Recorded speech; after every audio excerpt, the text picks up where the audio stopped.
I am an absolute whore for martial arts stories. I grew up with Michael Jai White's Blood and Bone and Never Back Down, Jet Li's The One, Fist of Legend, and Lethal Weapon, Donnie Yen's Ip Man series, and of course the GOAT Jackie Chan's Drunken Master, Rush Hour, and The Foreigner. But for those in the martial arts movie space, in the action movie space, know that there is one movie that came out years ago that even supersedes any one of those movies that I just mentioned there. And that movie was called The Raid, one of the greatest martial arts films to ever come out of Indonesia itself. That movie alone has redefined the concept of action movie to me ever since I watched it, to the point that I was so mad that I found out about this movie later in life. Because a lot of people were already aware of The Raid before I even found out about it. It just, for whatever reason, just never got in my field of view. But since now I know what peak actually looks like, imagine my feelings when I saw that there's a new movie that came out actually last Friday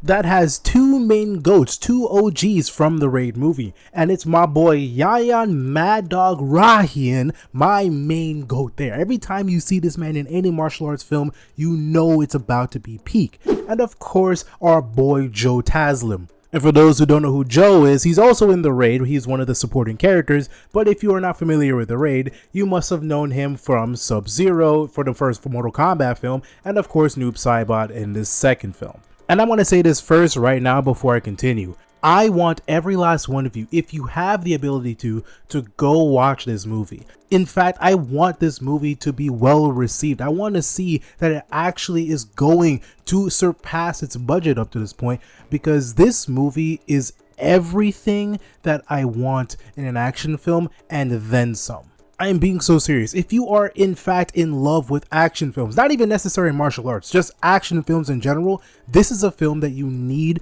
to actually take some time out to go watch. So right now, I'm in the first half, I'm going to be completely spoiler free, but after a few minutes, which is not going to be very long, we're going to be doing a spoiler filled review. So the story of The Raid, actually funny enough, is nothing too crazy. We are following Wong Wei, a mute father whose daughter gets kidnapped by this massive criminal organization that specializes in human trafficking, and he runs into his ally known as Naveen, a journalist who's on a search to find his missing wife, who was also investigating the same organization. Now, fueled by his anger, rage, and vengeance, and his desire to just save his daughter, he goes on this massive spree of defeating every other person that's involved in his organization. He runs into Naveen and decides to team up with him to help take down the organization, while at the same time trying to find his daughter and find his journalist wife. And then in between all of that, it's nothing more than just straight, pure, awesome martial arts showdowns between multiple characters, multiple thugs and goons fighting against our main characters, and every fight feels nothing more than fresh, exciting, new, innovating choreography that just seems to never get boring. It never gets boring at any point in the film. Throughout the entirety of the film, it never gets boring. Now, obviously, the plot of this movie is nothing new. It's basically the same plotline as Liam Neeson's The Taken. It's a movie that definitely doesn't do anything really groundbreaking in the story plot department, but it still does well enough to actually keep you entertained to the story. Because one thing that they do in the film that I personally like is that you don't know anything about the main character. You don't get to know about his backstory. You don't know how he has the skills that he has currently. You know nothing. All you know is that he moved to this town, this very rinky-dink, low-income town with his daughter, trying to live a normal life with that said daughter. And then when things start to go awry, he decides to just go do what he needs to do to take revenge on all the people who decided to take his daughter in the first place. And every other character throughout the movie is trying to figure out, hey, who is this guy? But they never take a moment in the film to just sit down and tell you bar for bar, word for word, oh, he's like special ops, or he's a special this or special that. Like they don't do any of that in the film. And that's something that I actually look forward to, because a lot of action films nowadays, they do the same thing, whether it's like Liam Neeson or Jason Statham, where they follow this dude who's trying to live his normal life, has a very mundane job or mundane life, but he actually has this backstory of being like the most elite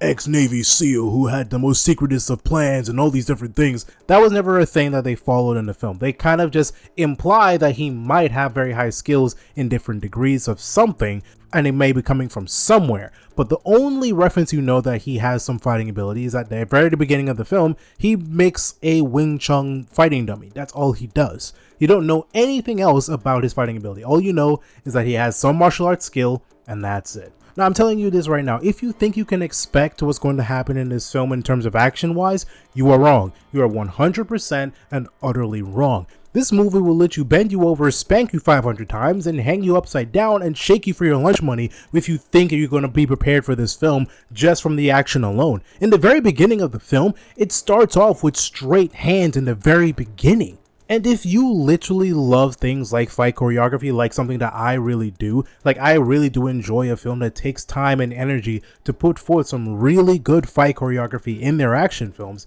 this movie is that on steroids. If you liked, say, the Civil War fighting scenes with Steve and the Winter Soldier in those movies, you are going to literally wet yourself in this film just from the action alone. Now, the only real negatives I have from the film is that there are some points, and obviously it's completely understandable because I believe they're trying to transition from being just a straight Indonesian film, because I believe the raid was completely dubbed over and it was in English, but it had some moments where it was redubbed in different English voices. You can tell that some people who definitely don't have English as their first language trying to dub over some of the dialogue in the film, and it doesn't really match how they're talking. There's even some moments where, the lip sync doesn't work, so it seems like they said one line, but eventually they never actually ended up using it, so they use something completely different. So they try to zoom out of it so it doesn't really notice. It's like a fraction of a second, but I peeped it, but it's nothing too crazy that's distracting from the film. It happens in like a little bit in the beginning, a little bit more than I expect,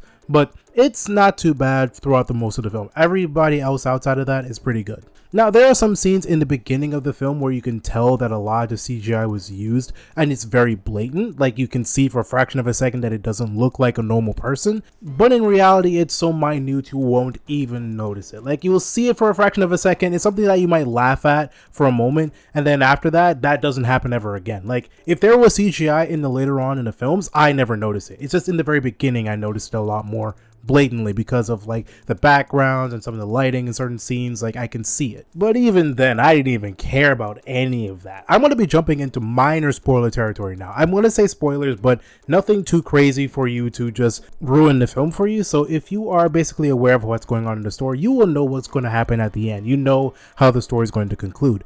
I just want to talk about some of the fights that I really enjoyed in the film, and one fight that I really love. There's two main fights that I absolutely adore. The first one is with the main character Wong Wei and Naveen with the journalist and this big burly baby fat bald man.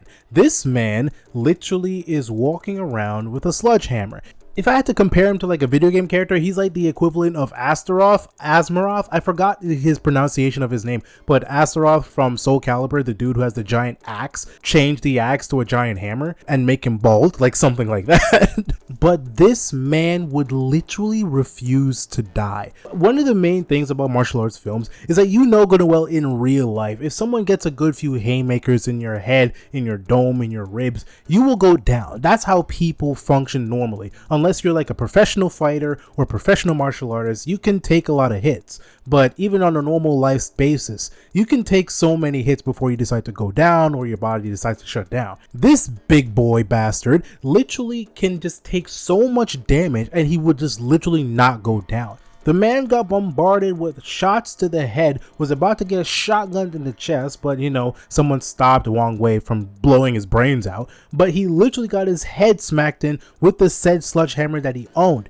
He got hit with ice slabs, got kicked in the head, kneed in the head, drop kicked, flipped, all these different things, and this man literally refused to die. And what's so funny, if I remember correctly before I watched the film, I think I saw an article come up at some point in time that the main character that was fighting him, like Wong Wei was fighting this big guy, he was supposed to die there. But apparently, later on in the film, there's a final fight that happens, and that's one of my second favorite fights in this entire film. He originally was never supposed to be there. In fact, I think this final fight was added at the last minute, and I literally cannot envision that final fight without him now.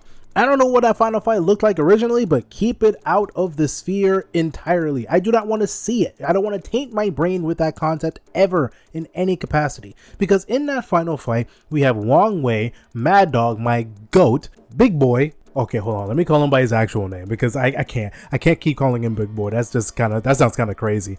I'm gonna call him by the actor's name, Brian, my goat Brian, and one dude in there that I've never seen before up to this point in time.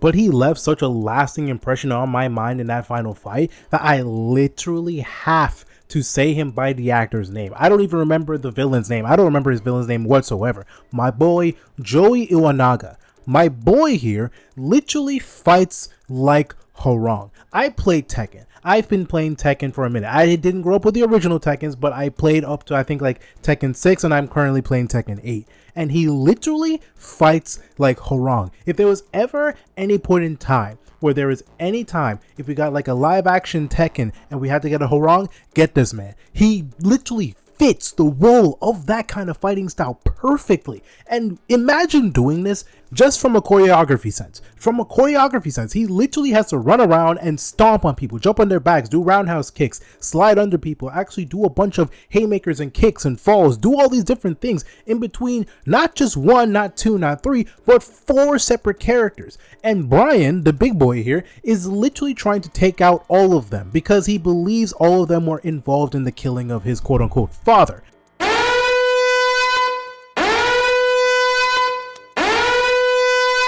One other thing I want to mention, the main villain, Joey, my boy Joey, the main villain in this movie is actually kind of goofy. Because the whole criminal organization hinges on the fact that the people that are associated with the organization do not know what the business that they're in. All they know is that they're getting money. And the main villain has a wife. And the wife is like the daughter of this other guy who doesn't mind working with the main villain. So they all kind of have meetings with each other to make sure that everything is situated. But they didn't know that he was doing a human trafficking ring to get them the money that they had. And they literally were about to turn against him. They're like, yo, this is some messed up ish. You are doing something crazy. This is not what we signed up for. Like, no. And then he's turned to them and is like, oh, wait, you called me part of the family. I was one of your homies. I'm the one who gave you an heir. I'm the one who's married to your daughter. And now I'm nasty because you just didn't know what I was doing to get you the bread in the first place. Okay. And as soon as he starts realizing that they're turning on him, he literally just starts killing all of them. And from what I can understand from the film, it seems like he was having some kind of like mental break because the villain didn't expect this random mute dude to just break down his entire empire because he just wanted to save his daughter. And he goes on a rampage killing his wife's dad, killing all of these people to the point he got so mad that people broke into the room realizing that they hear the killing that's happening in the room, which is so funny to me. Like, you know how in a lot of these movies, a lot of characters just don't conveniently hear what's happening in the room right next to them, despite them hearing all the yelling and screaming? Yeah, people actually heard what's going on, got into the room, obviously they got killed, and he's trying to kill all of the guards, and he accidentally kills his wife and unborn child. And this man blames the main character. He blames my boy Wang. So I'm like, what are you talking about, you baboon? So I won't even lie to you. I was in the theater not laughing like really loud, but I was just giggling to myself how goofy the villain is. But then that actually adds to the insanity of the main villain despite him not being in the majority of the movies. But it did make me question, if he was so good at fighting in the first place, why wasn't he out there, doing the things? Well, we all know the good old rule. Villains gotta send the henchman. He ain't gonna get his hands dirty himself. But this movie actually does a really good job with its pacing, does a really good job with its lighting, does a really good job with its action, does a really good job of the story actually not feeling too convoluted or complex.